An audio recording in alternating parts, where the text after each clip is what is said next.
My mother's people are Komema Kalapuya from an area down south of Eugene, an area known as Yoncalla. I am also part Coos Indian on my father's side, so I was very fortunate to learn a lot about both cultures, both the coastal and the valley cultures. Probably my strongest teaching about the cultures came through storytelling. And that's what I like to do, is to tell stories. And I was trying to think of some stories that would tie directly to the subject of this conference. And I thought, all stories teach us lessons. All stories are tied to nature. And stories are a way of passing along our histories, our successes, and our mistakes. But it also passes along instructions and cautions. So these stories are really important that we pass them down from generation to generation, because they do give us the idea that there are certain things that we can do well, and there are certain things that we can do that need improvement. So I would like to tell you a story from my family about a long time ago, when the world was made of stone. And there were stone valleys and stone mountains. And from the very top of the tallest stone mountain, something came to life. And that life became known as Tlilu, First Woman, who walked down from that stone mountain, and she had two babies she clutched to her breast. And as she walked, with each footstep, the grass began to grow. And every time she would stop to rest and touch the ground with her hand, the rivers began to flow. And she walked until she came to the very bottom of that stone mountain, and she met Cortux, Mother Wolf, who looked at her and said, "Who are you?" And she said, "I am Tlilu." And Cortux said, "And where did the babies come from?" And Tlilu said, "I dreamed of them, and they came to me. But I'm looking for someone who can watch them, who can take care of them, while I go away and look around in the world." And Cortux, Mother Wolf, smiled, and her teeth flashed in the sun, and she said, "I will take care of your babies." Tlilu was afraid, but something inside of her made her trust Cortux, Mother Wolf. And so she wove a pack basket and strapped it to Cortux's back. And she put the babies inside. And she also wove a wide strap to tie the babies into that basket around their heads, so they would be very safe. And she went away to look around in the world. And she was gone for a long time, many days. And when she came back, she found Mother Wolf, and the babies were safe, sleeping in that basket on the back of Mother Wolf. Tlilu was joyful.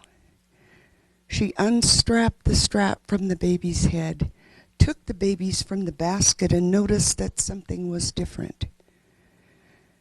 She had strapped them so tightly in that basket that it had flattened their foreheads. And Tlilu thought about this, and she looked at them, and she said, "This is good. From now on, this is what our people will do. To honor Mother Wolf is to flatten the foreheads of babies." And so that is indeed what our people did. We flattened the foreheads of babies. But this is how the world came about. This is how we come here.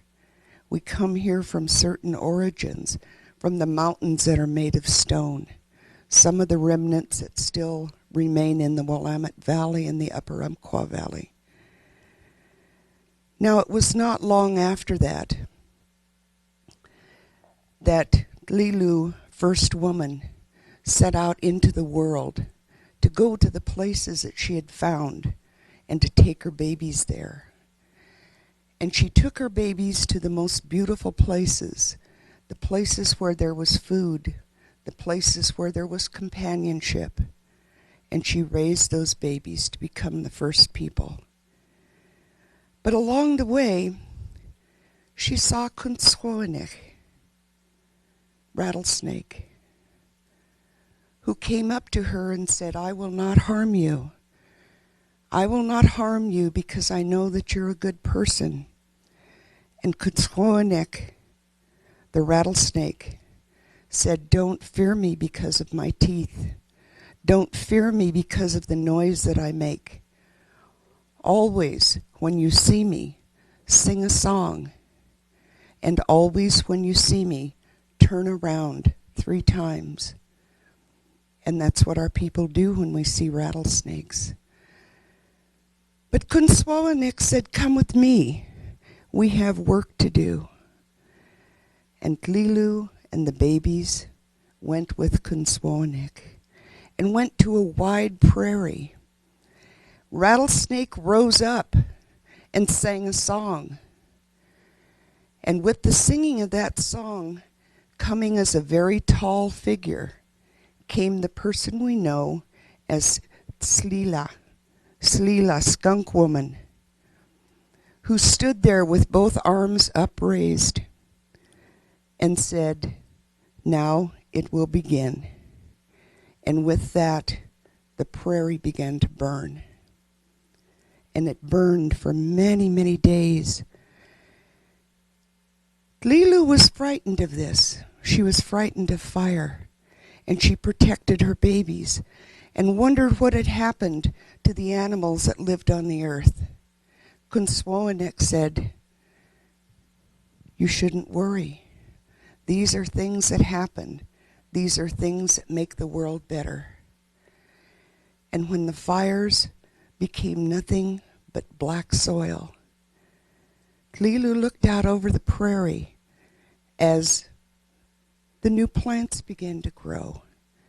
And she looked, and the plants grew taller, and the grasses grew taller. And along the path through the valley, she walked with her babies and picked the salawa, the wild sunflower, and crushed it in her hand and rubbed it on her body and rubbed it on the bodies of her children. This was a sacred thing to do after the fields were burned, or after the valleys were burned. And so these are the sorts of things that we remember, the sorts of things that we need to think about the times a long time ago when there are origins of things and why we do them. Kalapuya people, along with many of the Indian people in the West, burned the fields. Unfortunately, scientists don't really give us a voice in studying the field burning. More so lately, but it used to be the subject of field burning was laced with scientific terms and laced with scientific methods.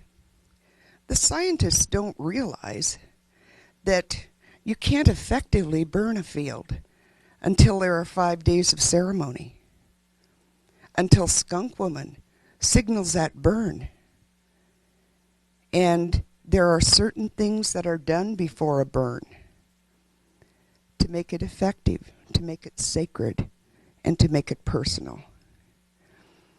These are methods that were lost. When the white men came to this valley, they were so afraid because they thought that the entire valley was ablaze, out of control. They didn't know that each family had responsibility for a certain area to burn, and that these areas were adjacent So indeed, it did look like the valley was ablaze. Burning the fields wasn't something that was just as simple as striking a match and letting it burn from the Umpqua to the Columbia River. It was a sacred ceremony. Women, skunk woman, signaled the start of the burn. And when the burn was finished, there was also great feasting. There was also a type of celebration normally that would include not just certain families, but entire regions of families. So burning the fields was really something that was a communal effort, but it was also an individual effort because everyone took responsibility. So we had that knowledge. We had the knowledge that burning the fields was beneficial for a lot of reasons. Some people often ask me about the name Kalapuya. And Kalapuya, I think, really refers to the language group. I've heard that the early explorers were told by some of the people on the Columbia River that the people who lived in this valley, and they kind of looked down their nose in disdain when they said, oh, they are Kalapuya, which means rubbed on, because we did anoint ourselves with sunflower oil. And this is done in certain ceremonies at certain times of the year, and we still carry on this tradition. A lot of other people have said that perhaps the Kalapuya means Valley of the Tall Grass, and I think that's something that was invented along with a lot of other mythology about Indian people. Stories carry our tradition, not just the ancient stories of the time before, but times that are more recent. And we learn from all kinds of stories. When animals could talk, those are the stories we teach our children because they teach lessons. But the lessons that we learn in the recent past are important too. When the pioneers came and saw that in Oregon there were wolves, they didn't know that the wolf was a sacred animal to the Kalapuya. We never killed wolves because they took care of the first babies. But the pioneer people were so afraid that the wolves were going to come and steal their children and eat them up. And bringing all of those stories about the big bad wolf and Little Red Riding Hood and Peter and the Wolf and the three little pigs, the pioneers began killing the wolves. And it wasn't long before they were all gone. One account of a man who was worked at a trading post on the Umpqua River in Scottsburg. I was reading his journal, and he said, "Today we bought so many wolf skins that they piled up as high as a man's shoulder, and they stank, and so we pushed them in the river." So the wolves were slaughtered for no reason, but it was simple fear that did that. Earlier, there was talk about the way we view the world, about what I call two-way seeing. The situation with the wolves is two-way seeing. The Europeans, the pioneers, saw the wolf as a menace. The Kalapuya people saw wolves as simply a protector. The field burning, we saw it as beneficial to our way of life. Pioneers saw it as a threat to their barns and their houses. So this kind of two ways of seeing things, often leads to this type of conflict that we have in looking at any kind of scientific knowledge. A lot of us are very torn about things that are scientific. I can remember that my grandma, who taught me the stories, when I would say, well, how come this person in that story did that? She would always say, you don't need to know.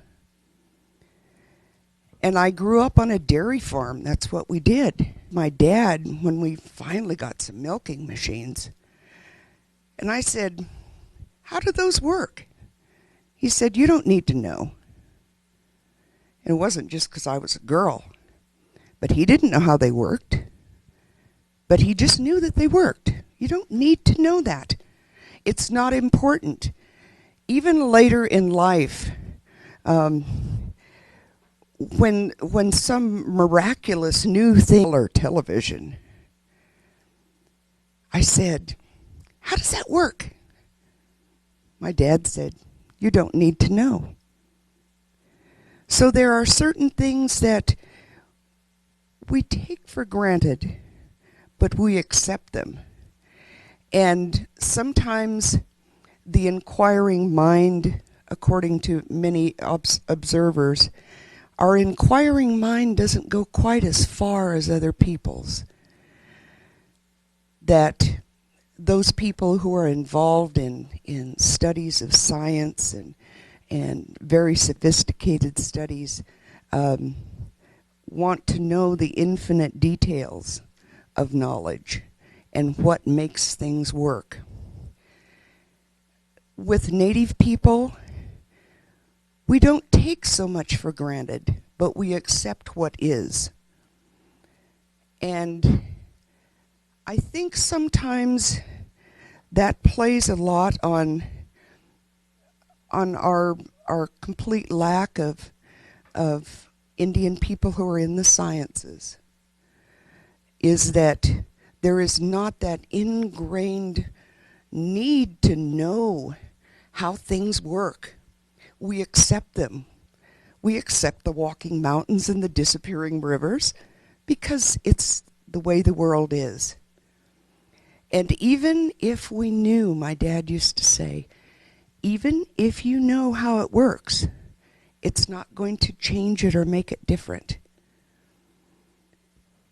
So those people who have the traditional knowledge to make the world better, and they have this traditional knowledge, doesn't mean that they are going to act very swiftly to change things. It simply means that we have the knowledge to know not to mess with it. That we leave it as it is, we nurture it, we take care of it, and we do the best we can with it. In nature, it is not necessarily up to us to change everything to make it comfortable for us. Adapting things for our use,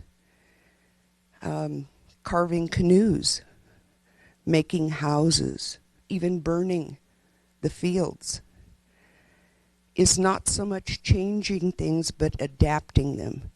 Instead of breaking the tree, we're simply bending it so that it can eventually go back to what it was. That's traditional knowledge.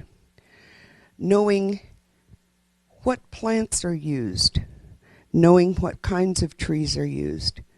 Traditional knowledge to us was important because it was a livelihood. Now sometimes that kind of knowledge is used as a hobby. It's used as a subject of great papers, great scholarly papers that are written. But traditional knowledge has always been personal. Personal in the sense that it affects me and it affects my family. And the family, of course, can be a large family. Ecological knowledge is something that we practice since the world began. Lilu practiced that ecological knowledge when she caused the grass to grow. And so these things that that we nurture the most. These things that we know in our hearts and sometimes don't share with people is something that reflects how personal that the environment is to us. Personal that this knowledge is very personal to us. But we're always very anxious to share this knowledge in stories and in actions. And we're hoping that through our tribal memory and our tribal knowledge that we can share these sorts of things with everyone as a way to make the world better, a better place than we found it.